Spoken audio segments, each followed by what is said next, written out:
Hi friends, இப்போ நம்ம எதை பற்றி பார்க்க போகிறோம்னாக்கா, ஹென்னா கோன் ரெடி பண்ண என்னென்ன பொருள் தேவையோ அதை பற்றி பார்க்க போகிறோம். ஃபஸ்ட்டு வந்து ஹென்னா பவுடர், அது எடுத்துப்போம். நெக்ஸ்ட்டு வந்து ஆயிலில் 3 டைப் இருக்குது. நான் வந்து யூக்கலிப்டஸ் ஆயில் எடுத்திருக்கேன். இது வந்து ஆயிலோட சின்னதாக ஒரு டப்பாவில் ஊற்றி வச்சுருக்கேன். அடுத்தது சுகர் யூஸ் பண்ணுறதுனால கோன் வந்து டக்குன்னு உதிராது, அப்படியே இருக்கும்.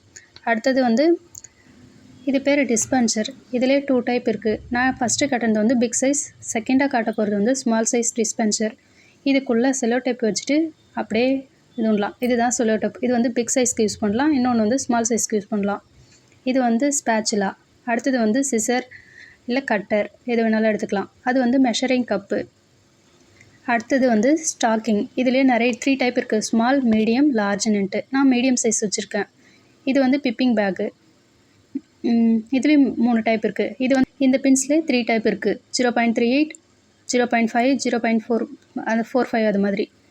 அடுத்து கிளிப்ஸு. அந்த கிளிப்ஸ் வந்து 3 டைப், மீடியம், ஸ்மால், லார்ஜ். இது வந்து செலஃபன் ஷீட். நான் கட் பண்ணி வச்சுருக்கேன்.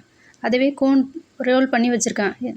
இது வந்து ஒரு செலஃபன் ஷீட் வச்சு நார்மல் கோன், பென்சில் கோன் அது மாதிரி இது பண்ணிக்கலாம். அடுத்தது ஸ்பூன், அது மிக்ஸ் பண்ணேன். நெக்ஸ்ட்டு வந்து பவுல். அடுத்து வெயிட் மிஷின். இதை வச்சு நம்ம கோன் வந்து பர்ஃபெக்டாக ரெடி பண்ணிடலாம். இந்த திங்ஸ் மட்டும் போதும். இது போல் மெஹந்தி பற்றி ஏதாவது வீடியோ உங்களுக்கு வேணும்னாக்கா கமெண்ட் பண்ணுங்கள். அப்புறம் லைக் பண்ணுங்கள், ஷேர் பண்ணுங்கள், சப்ஸ்கிரைப் பண்ணுங்கள். தேங்க்யூ.